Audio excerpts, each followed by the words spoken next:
Hello, my crafty friends. I sure hope you're having a fabulous day. My name is ROBYNMPITTS with Sir Chauncey Rocco Creative Designs. Welcome to day 10 of the Merry Craftmas series for 2021. Today I have a really fun and easy yet elegant last-minute Christmas project. This is a design team project that I've created for my friend Kimmy Mary from Salty Beach Scrapper.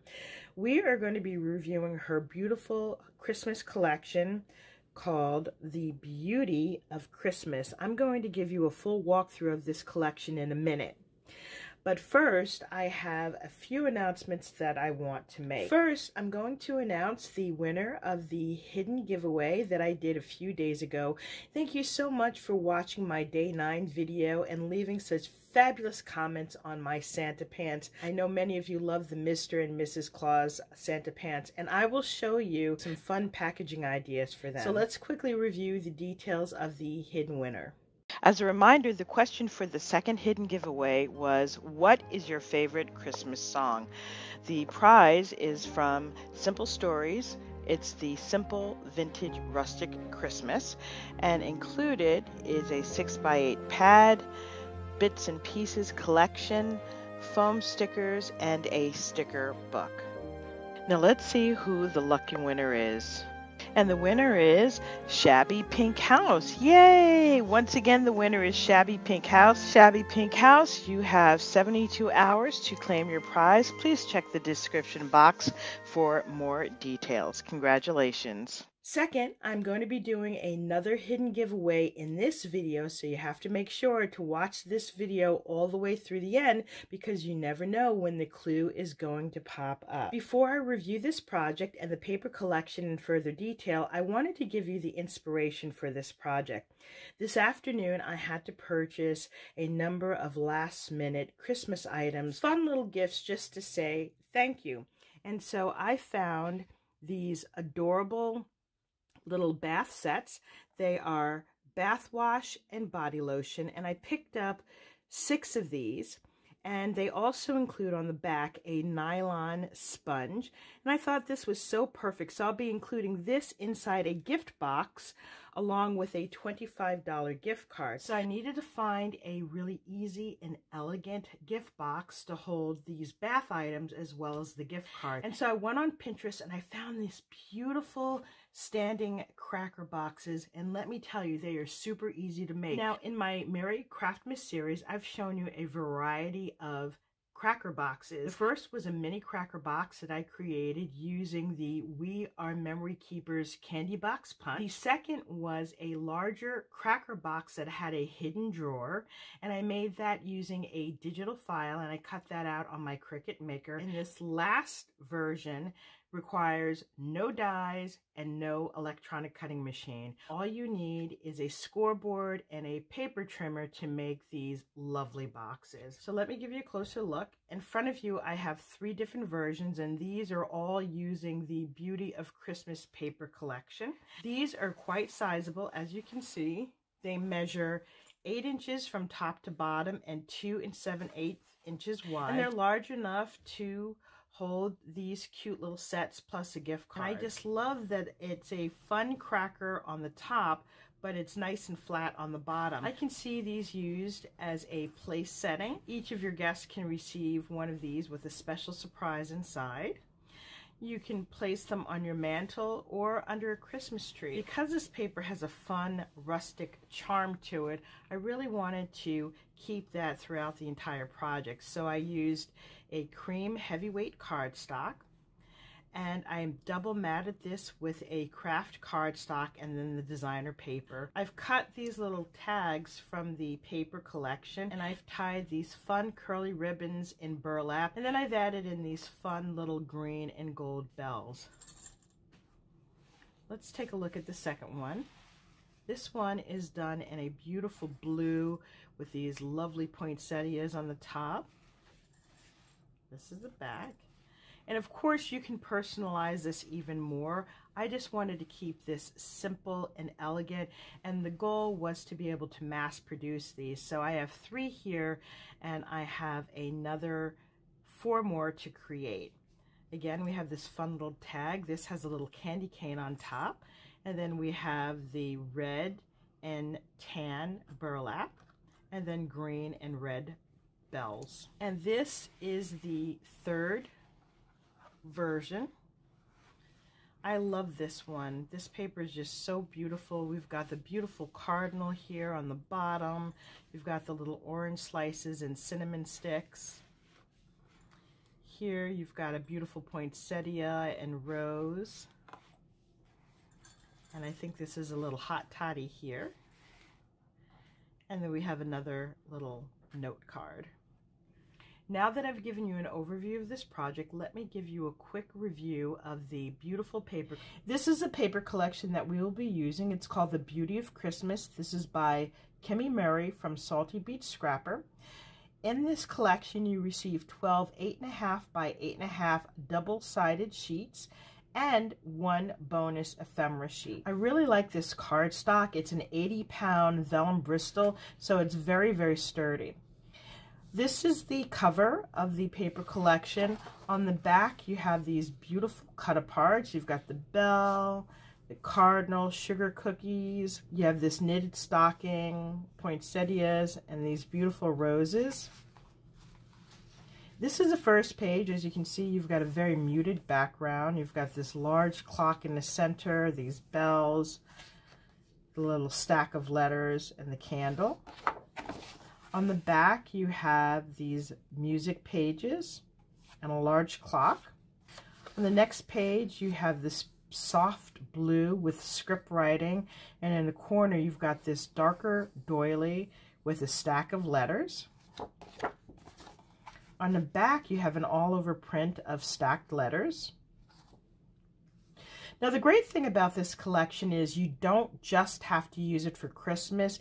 As you saw with this page, you can definitely carry this into winter and other seasons. This next page has a beautiful fleur-de-lis in the center, and I love the tan mixed with the cream on top.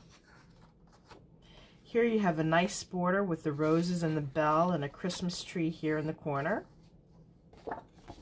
On the back, you have an all-over fleur-de-lis print, and again, just like this page, you can use this any time of the year. The next page, we have these Christmas lanterns on the top. I love this muted mauve tone in the back. You have this beautiful Christmas wreath. And on the back, you have more of the wreaths all over. I love this collage sheet. You've got a large lantern, the poinsettias, the cinnamon oranges, the cardinal, and a little hot toddy here. And these images are large enough so that you could easily fussy cut them. And on the back, you have this polka dot with the cardinal. This is another neutral pattern that you could use any time of the year. And the last page has this light blue in the background. You've got the beautiful poinsettias on the top, candles, and then a Christmas tree with the presents. And on the back of this, you have these fun cut-aparts, which you can use as Christmas tags. Kimmy is having a huge sale in her Etsy store. All printed paper is 40% off until January 1st. And if you use my coupon code ROBYN50, all in capital letters, you'll receive a 50% discount off of any digital collection. I'm going to grab my material so that we can make these standing cracker boxes together. I'll be right back. First, we will need a piece of 12 by 12 paper and your scoreboard. We're going to use this entire sheet of 12 by 12 paper. You will need to score at 2 7/8, 5 3/4, 8 5/8, and 11.5 inches. Then you want to turn your sheet around, and you're going to score at 2 7/8, 8.5, 9.5, and 10.5. Okay, so you should have a piece that looks like this. This top border will be larger, and then you'll have these two smaller columns, a large space, and then these squares down here on the bottom. Now you want to fold and burnish along all of the score lines, so go ahead and do that now. Once you've folded and burnished the score lines, you want to fold the second score line down, okay? And this is a side that has the larger space on the top and the two smaller spaces. So you want to fold it on the second score line. Give that a nice burnish. And you want to grab your pencil. What we're going to do is make tick marks. These tick marks are where we're going to have to cut. And so you're going to make tick marks at 7/8, 2 1/8, 3 3/4, 4 7/8, 6 5/8, 7 3/4, 9 1/2, and 10 5/8. Once you've made your tick mark, you should have a piece that looks like that. You can see the little tick marks on the top. What we're going to do is turn this around. We're going to cut from the top of the tick mark to the first score line. So let's go ahead and do that now. So I'm just lining up my scissors to that score line, just like so. Then we're going to cut from the top of this tick line here to this score line here. Okay, so you want to line it up, just like so. We're going to go over here to the next tick mark here. And we're going to cut out that piece just like so. We're going to go to the next tick mark here, and we're going to cut a diagonal right across. We're going to go to the next, and you have the next triangle. Okay, we're going to do that 2 more times. We're going to cut, and you're cutting through 2 pieces of paper. Okay. And then we're going to cut to this last score mark here. And then here, we're just going to cut along the score line, a straight line. Okay, so you should have a piece that looks like this. Now, you may be wondering why I didn't cut this on my envelope punch board. I tried that, however, the paper was too thick. So now you should have a piece of paper that looks like this. And what you want to do is fold along the score lines backwards and then forward. So you should have a piece that looks like this. The other thing that we need to do is to turn this over, and we're going to take our scissors and we're going to slightly miter the edge here, a slight miter here, and then here. We're going to cut along the score line at an angle, so there's a slight miter. Cut up this score line here,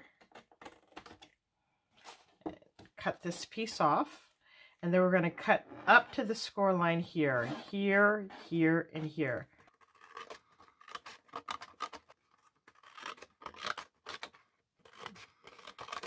Now what you want to do is take this third flap here, and we're going to fold this up and out of the way. Then what you want to do is slightly miter each of these 3 tabs. Okay, so just slightly. And this will help the bottom of the box fold better. And then we're going to miter this side slightly.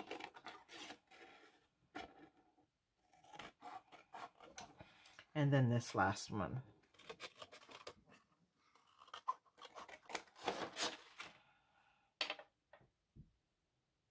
Now we're ready to add on our decorative panels, but before we do that, I have gone ahead and inked the edges of this box because I wanted to have a nice rustic feel. I used my Distress ink in Antique Linen.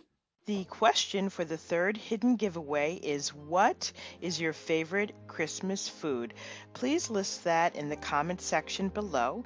There will be 2 prizes awarded. The first is a Christmas cracker filled with a special gift, and the second is a digital Paper Collection by Salty Beach Scrapper, which is a $17 value.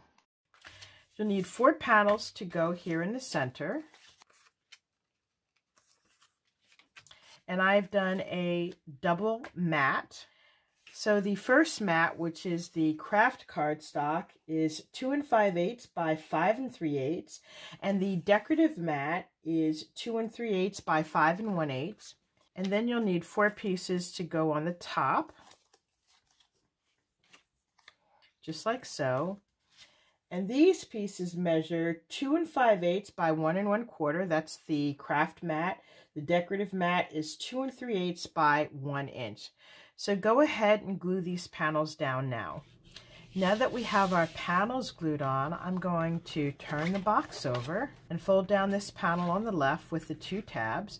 And because each of the panels are the same size, when I fold the right side over, it will glue right into the appropriate spot. So you want to add glue on this top tab here and this tab here. So go ahead and do that now. Now that we have the box glued together, we can close up the bottom panel. So there is 1 piece that we left square, and then there are 3 other pieces that are mitered. So what you want to do is fold down this first piece here. We're going to attach glue.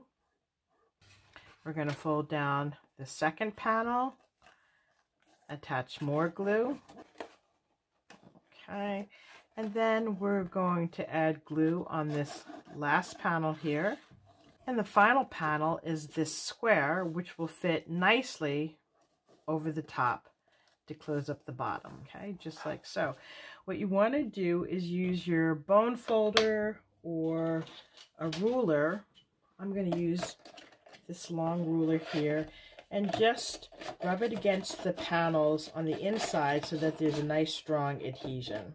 Now we have the box completely assembled. All we need to do is decorate.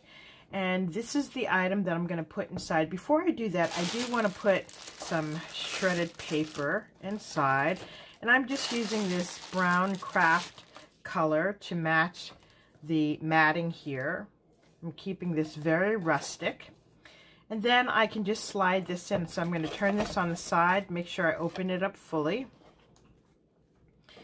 And it just slides inside, just like so. And I'm going to put a little bit more crinkled paper on the top.